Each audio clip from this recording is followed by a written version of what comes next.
Greetings, everyone. We're here today with our good friend, author Mark Bannon. Mark's new book, The Boy from the Cave, is a soul-stirring journey from hopelessness to faith. Mark is an author, mentor, and guide who's dedicated to empowering individuals to overcome life's hardships, navigate challenges, and rise above the constant noise of the world. Drawing from his own journey of triumph over hopelessness and discovering the life-altering gift of faith, Mark's writings inspire readers through powerful storytelling and encouragement, while his mentorship provides tailored guidance for personal growth and resilience.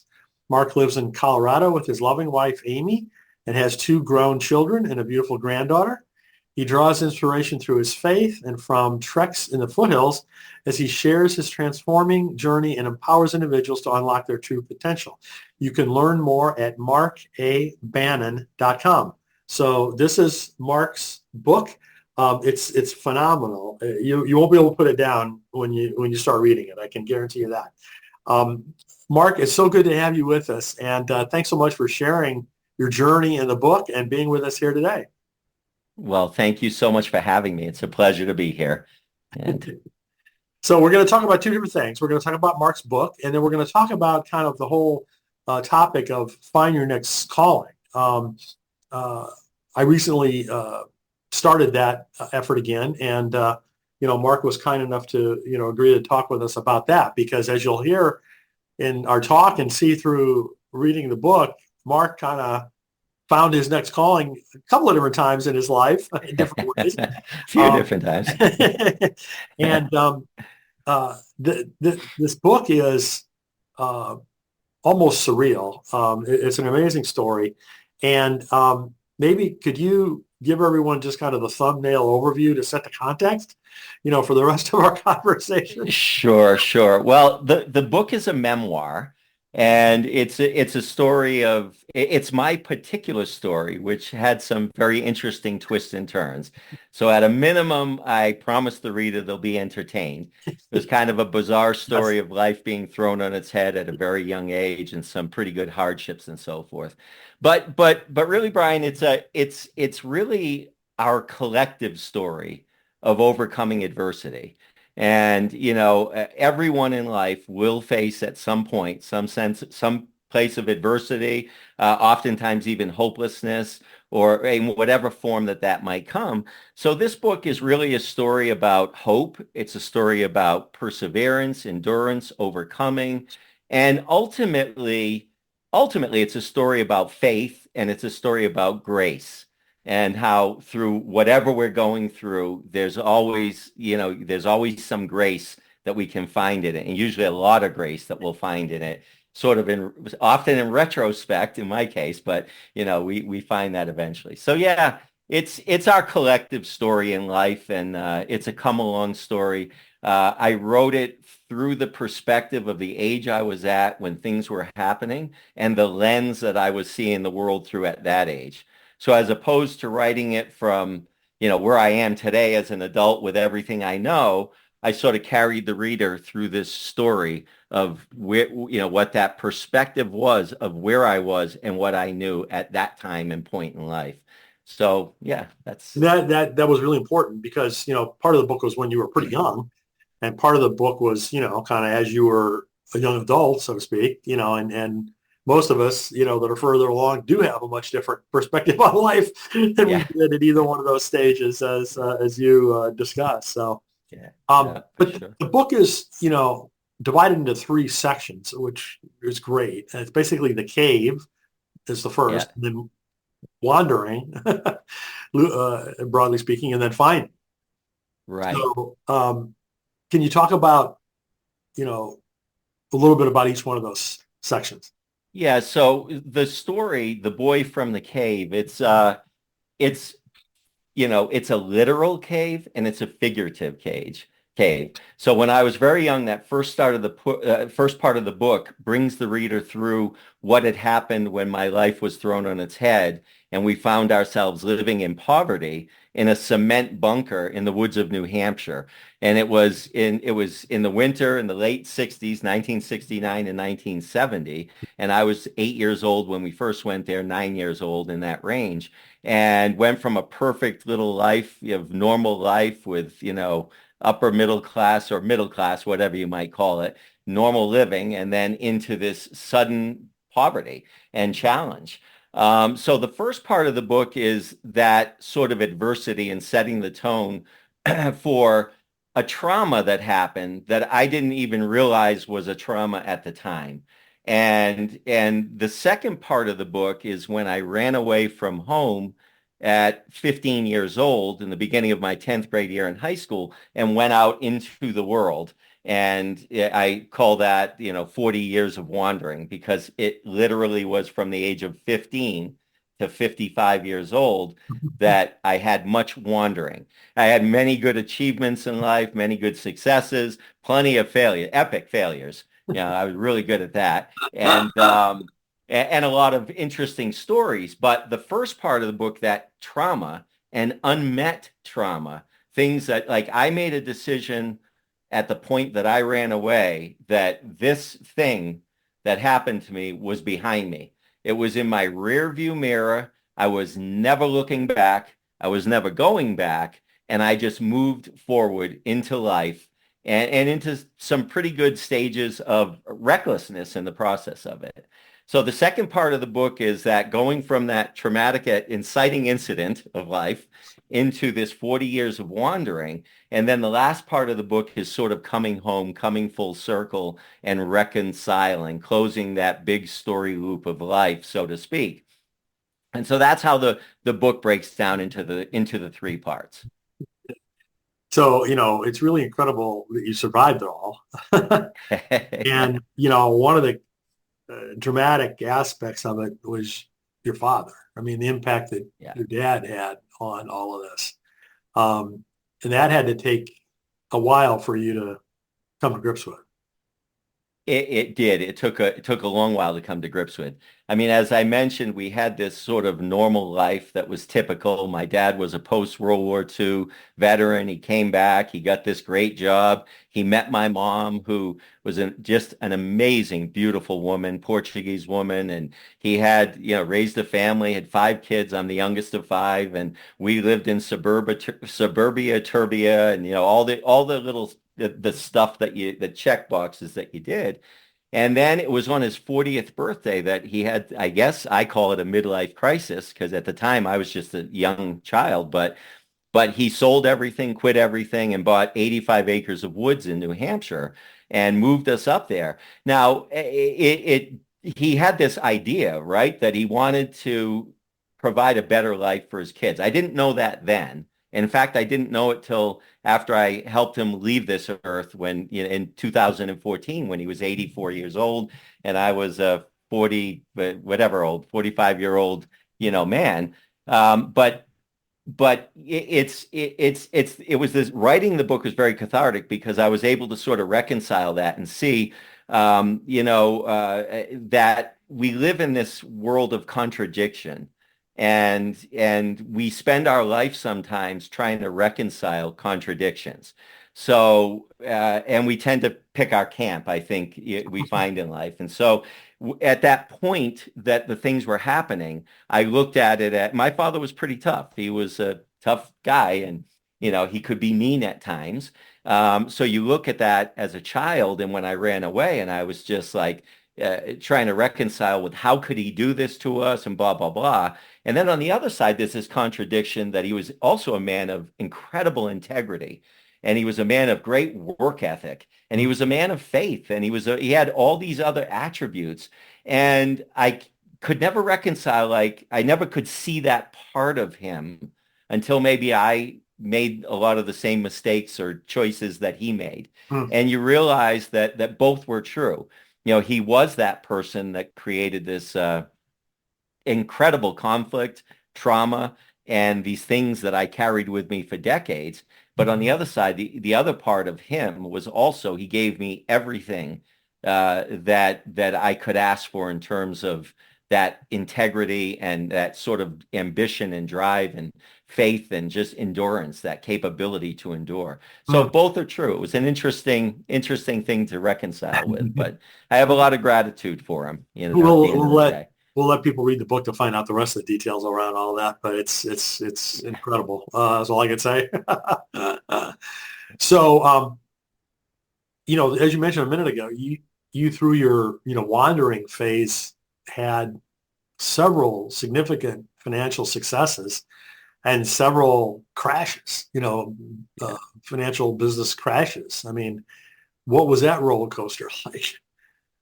It was interesting. It was interesting. It was this funny, weird thing that I had with, when I ran away, I was determined to go off into life and never be put in a position that I was in where a rug could be pulled out from under my feet. So I had this thing of this self. I was going to control it. I was going to take charge of it. You take no prisoners. You go through life. I'm going to achieve this, this, and this. And I would go off and with this incredible work ethic, or almost probably dysfunctional work ethic, 80-hour weeks and crazy schedules. I would work, work, work, work, work, and I would, I enjoyed some great successes from that work and from that care and paying attention to the detail and all of that stuff. But every time I got to that place, I was empty and it didn't fill whatever void it was that I needed filled in my life. And I have this, and I still have this sort of, again, this contradiction with money and so forth. On the one hand, it's great. We need it. We have to live. We have to pay bills.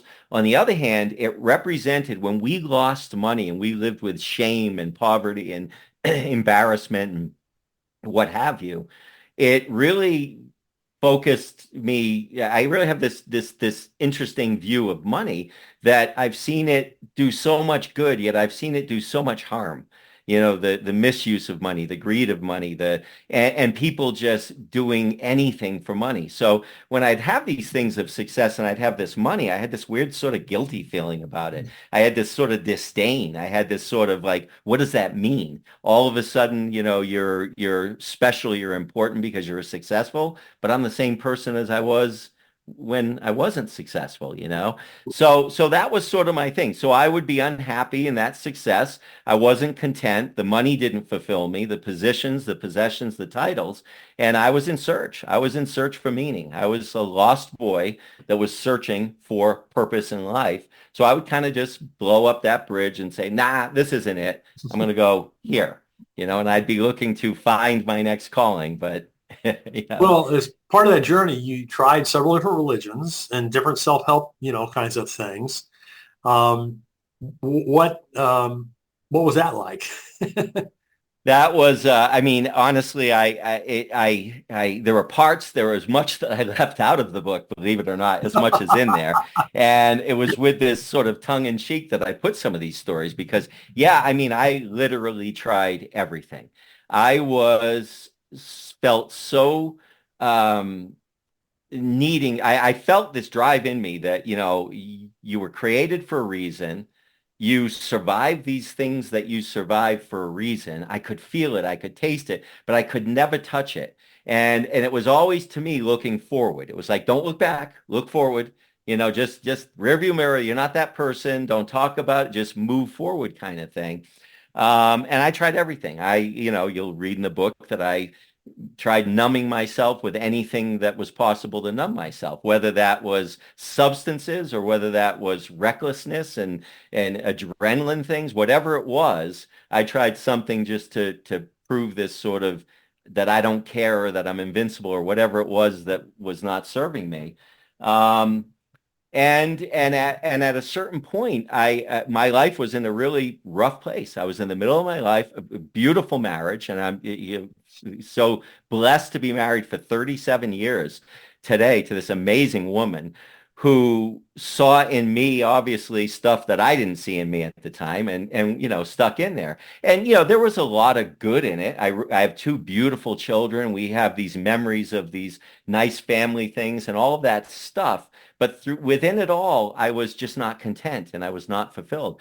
And then I started becoming pretty unhealthy, physically unhealthy. In my 30s, I actually I joke I got turned down for life insurance when I was 31 years old because they ran this logarithm and said, dude, yeah, we're not insuring Too much you, risk. you know? So like it was bad. So all of a sudden I came across this, a lot of self-help books and this Eastern philosophies of, hey, wait a minute, slow down, change your diet, meditate, start getting out in nature. And they were really, honestly, tremendous things. They impacted my health, my mental and physical health in a great way. I started meditating, and then the more I started doing it, I'm an all or nothing person. So if I'm going to do this, I'm going all the way in. So before I knew it, and you'll read in the book, I won't go into tremendous detail, but I went into a 16-year jaunt into Eastern philosophies. And I tried, shamanism, Taoism, Buddhism, and I ended up on Hinduism and really, really liked it, really resonated with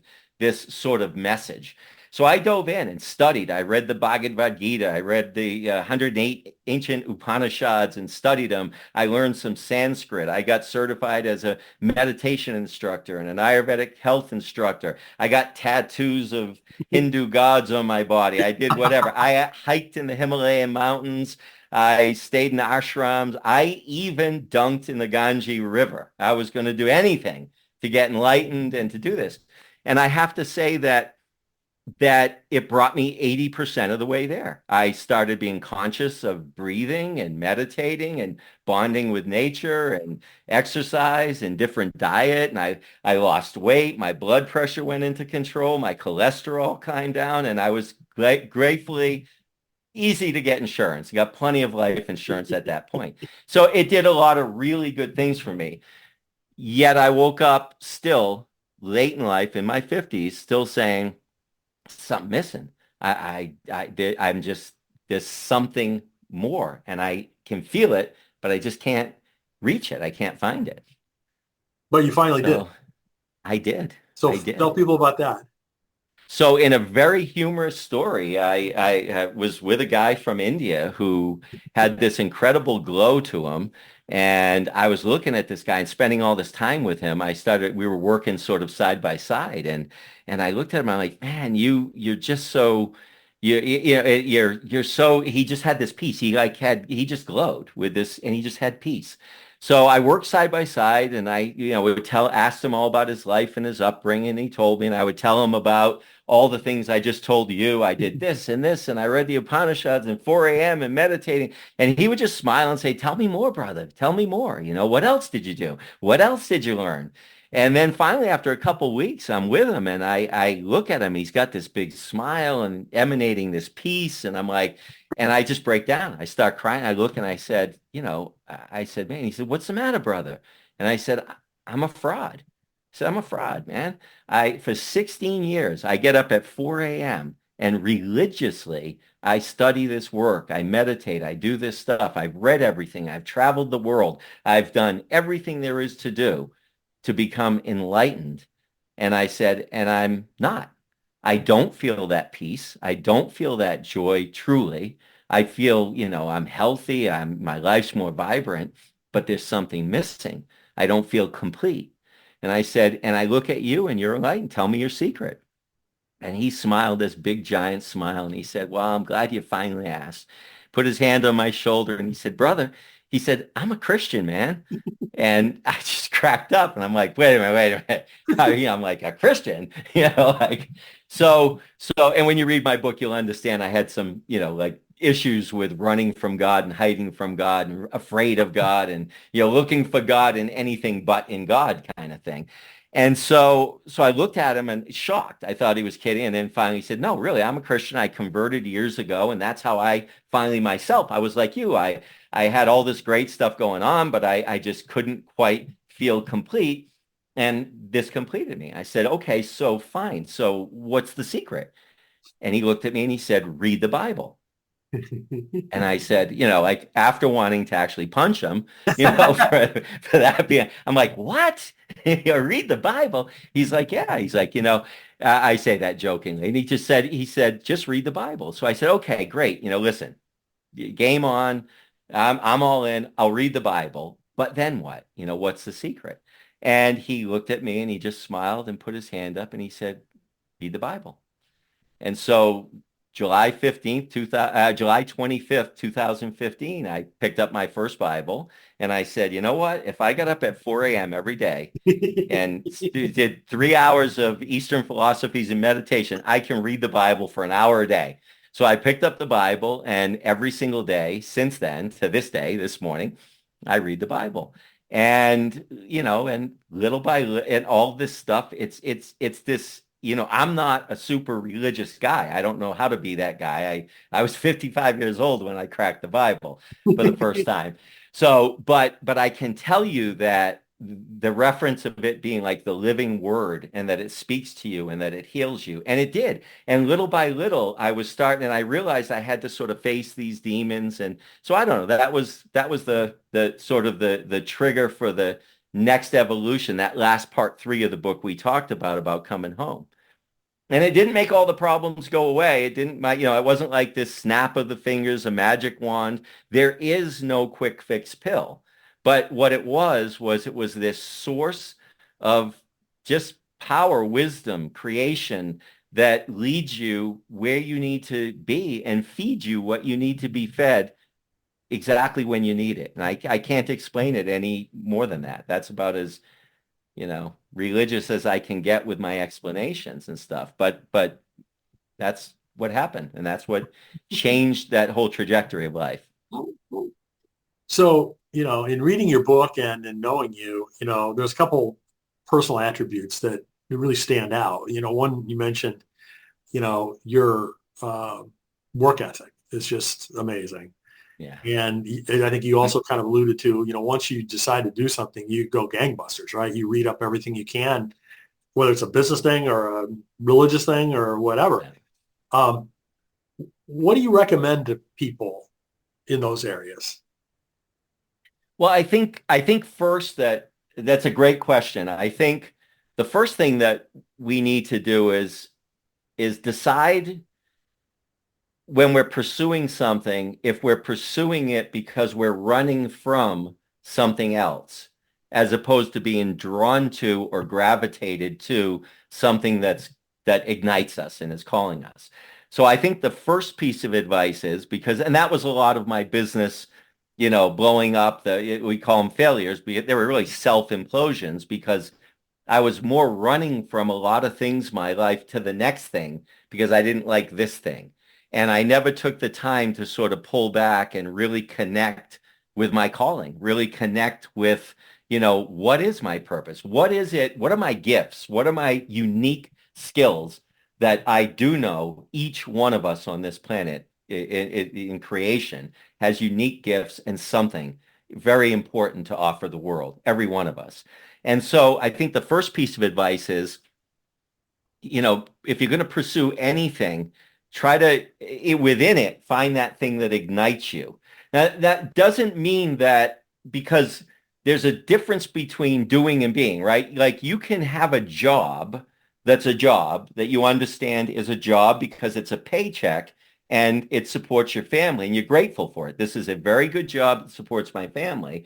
And you can find your calling within the job in how you're being, not necessarily in what you're doing. So in other words, I'm not necessarily saying that everybody should just quit their job and pursue something they're passionate about, but there's something that you're passionate about that if you can find it within your job, in the beingness, in your interactions, in your travels or whatever, great. And if you can't, find another job, or better yet, find, a vocation, something that you can incorporate those gifts and skills. Like, my wife has a skill. She's a realtor, but she has this incredible gift of working with senior people and older people and really loves it. And she volunteered for hospice and memory care and cancer care and all these different things. And so she does her job, but within it, she has these things she volunteers for. So it's important, I think, to find things that ignite us, to try to connect with those gifts we have that we're called to share with the world, to make the world a better place and to sort of make our own lives more meaningful in applying that. So and if you're going to do something, whatever you're doing, do it with grace, do it with dignity. If you took this time to do it, give it your all, but somewhere less than what I was doing. I became obsessed with things, right? And there's a balance in there too, where you're balancing things. So I hope any of that made any sense, Yeah, but yeah, yeah. No, I mean, you and I are on the same wavelength. And part of one of the things I want to touch on too is Richard Rohr, right? His famous book Falling Upward, right? Where right. he talks about the first half of life and the second half of life, and you and I are both examples of that, in different Yeah. ways, but pretty serious examples of that, right? So, do you? I know you've read that book and you're familiar with what he's saying there. Is that the way you view things now too? I have to tell you, Richard Rohr, Rohr for our viewers out there, and the book is Falling Upward. He runs a center, Center for Action and Contemplation. Action and Contemplation in New Mexico. Yep. His books are amazing. And the book Falling Upward was really, really, really powerful for me. I read it recently. I read it after I wrote my book, and I'm like, wow, this like really explains a lot. And in it, he talks about the two halves of life. And I'll tell you where it really helped me immensely is I beat myself up for having wasted so much time or made so many mistakes in my youth or had been so fixated on getting those titles and those houses and those jobs and those positions and those possessions. And I almost vilified my own self for those ambitions.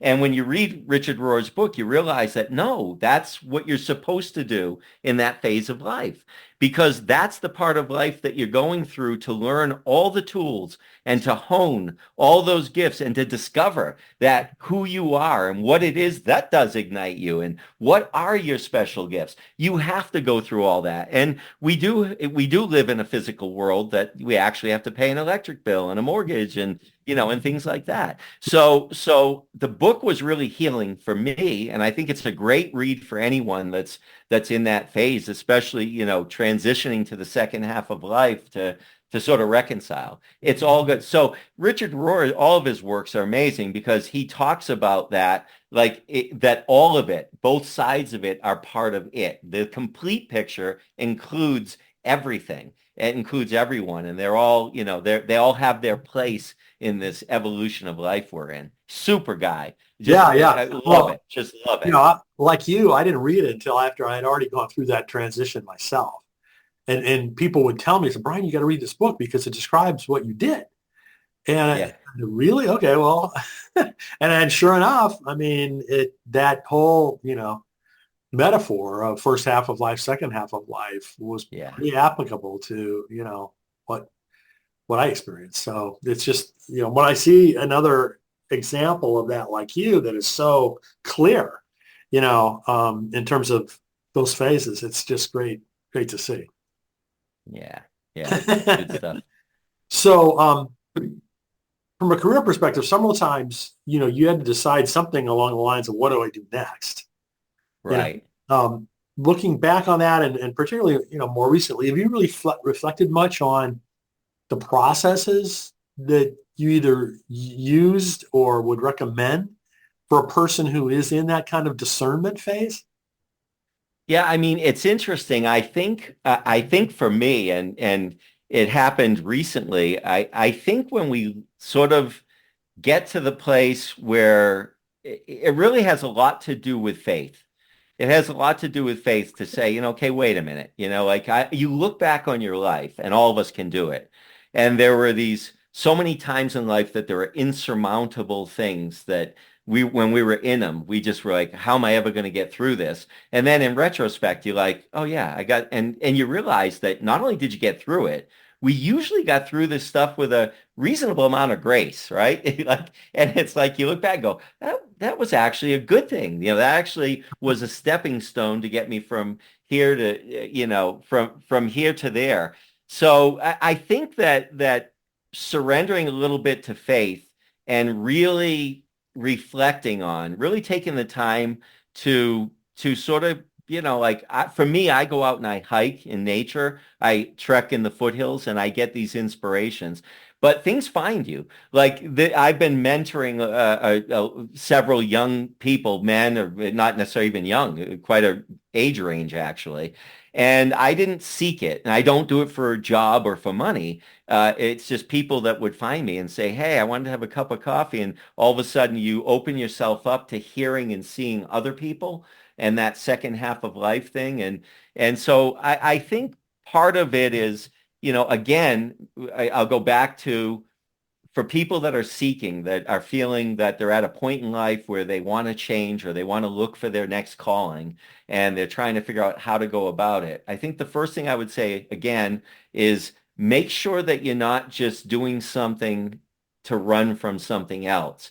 Make sure you're doing something that really speaks to your heart, that really feels like you're being pulled towards it, and then kind of just relax a little bit, pray a little bit, pray a lot bit actually, and let and have faith that the path is going to open up. And then when you've done that, it was interesting because I never in my life went to therapy until recently, until after writing the book. During the book, I was like, wow, it took me 3 years to write this book. There was like, when you read it, you'll understand there was a lot of red A lot of flags, as they processing say. that had to go on, right? But I really enjoy going to therapy, and I never thought I would say that. I mean, when I grew up, you didn't say those things. You didn't Yeah. do those things, right? Not with my father. But he talked. One of the things he said to me the other day is recently I said, well, yeah, I have faith in this. He said, yeah, faith, but action. Hmm. And I said, what? And he goes, yeah, faith, it's great and it's very important to have faith, but you must take action. So everything I just said about, make sure you're not running from something as opposed to being gravitated to something. Try and find something, some part of it. Doesn't have to be, in the job, but something in that arena that fulfills your highest ambitions. We have these drives in us, and by this point in life, each of us knows things that fulfill us and things that don't fulfill us. So a big thing for me was it was after deciding to really go towards those things that inspired me, after surrendering to faith, it gets down to doing some action, right? That, God's not going to do it for us. He's going to put it on our heart. He's going to give us whatever tools we need to transcend this thing. But he's not going to just do it for us. We have to take the action. He's going to give us the will to do it, but we have to act on that will. So take action. Just get in motion. And for me, the research and stuff and to really get into it, a big part of it was what am I going to eliminate from my life that is not serving me, that can make space for this thing that I want to pursue That's so so important. desperately. So important. And I did when I wanted to write my book, it took so much out of me. More so because I took every course there was for write, dozens and dozens and dozens of courses. I read hundreds of books, literally. I studied, I did you name it, whatever webinars, whatever I could get in, I sponged it and studied it.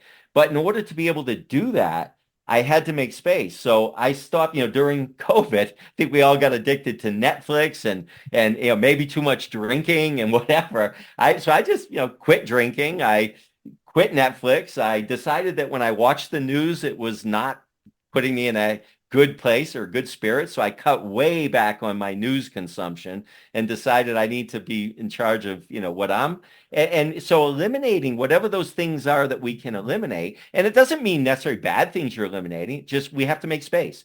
There's only so many hours in the day. Most of us have families and jobs and this and that. We have to make space for that research and that study. But the biggest single thing is just get in motion. And if you don't know what direction to go, Yes, that just go.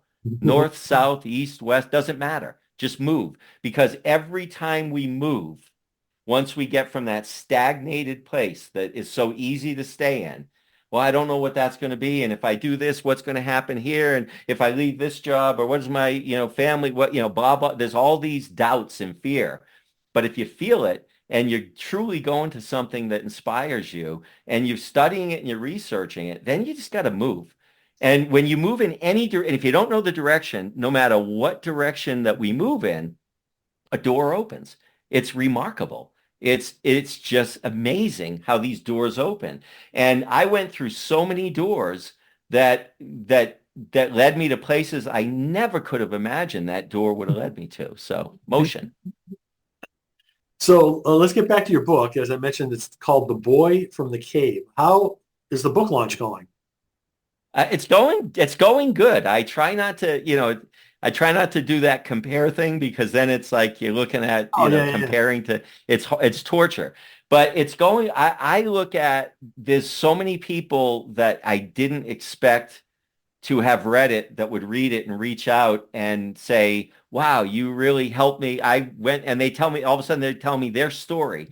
And that's exactly when you're writing a memoir, it's you don't really want the book to be, it is about you, but it's not about you. It's about our collective story. And Mhm. so the biggest gift for me, I think, in it was realizing that somehow it inspired people to examine their own story and brought them to places of reflection and so forth.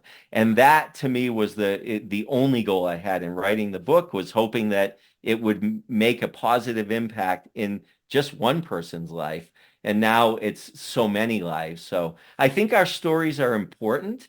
And I think we need to, use our stories to inspire other people and influence other people. So Well, it's clear that it would be really encouraging for people that are kind of in the middle of the wandering phase, right? Or had some early life trauma, that they're dealing with. At least from my perspective, yeah. this is like spot on helpful for anybody like that. But you know, it I mean, I wouldn't say that I had a strong, need in those directions, but it was certainly entertaining, Yeah. at a minimum. I mean, because you say, oh my gosh, That was the second part. It was like if at a minute, like entertain people with this because people read for a lot of reasons, for like three reasons, right?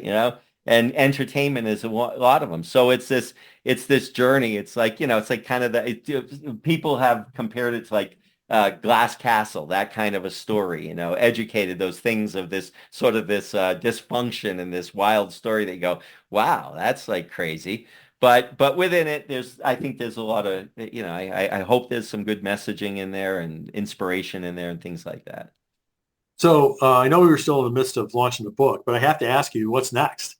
Do you have any ideas, for another book or another project or? It's funny. I actually sort of started my next book, but I'm kind of like stepping back going, do I really want it? Because once I start it, Yeah. that's a whole path. No, but some interesting stuff in my former work life opportunities came to me, and I've met some really neat people. So I'm kind of really enjoying just um, existing in my circles that I'm in now and being able to just be me, authentic and not and A just more be who normal I life, am right? for the first time, right? So yeah. So what's next is I really am enjoying like sort of the mentoring and interacting with people and sharing those stories. I enjoy being vulnerable, being able to say to people, it's okay to say the truth of how you feel. We don't, need to put on this front. And I think today with all the social media stuff with these young people, it's just this crazy world of people trying to live up and measure up and compare themselves. And so I just think, I don't know. For me, it's the mentoring. Yes, I definitely want to write another book, and I'm just tiptoeing into that because it's kind of like, a slippery slope Well, to then there's no consume. rush, right? You still got Yeah. plenty of years ahead of you, and I'm sure, over the upcoming period of your life, you'll find all kinds of interesting things to do. So there's no concern in my mind about that. Yeah. Yeah. So, Mark, congratulations on this fantastic new Thank you. book. I'm so glad to read it and so glad to meet you. And by the way, Mark's a veteran of Writing for Your Life, and as part of his Yeah. Yeah. writing journey, he was, a big participant there. So that was wonderful. And Yeah. That again, was really check good. it out wherever books can be found. And in particular at Mark's website, markabannon.com. So, Mark, thank you so much. Thank you so much. Really appreciate it.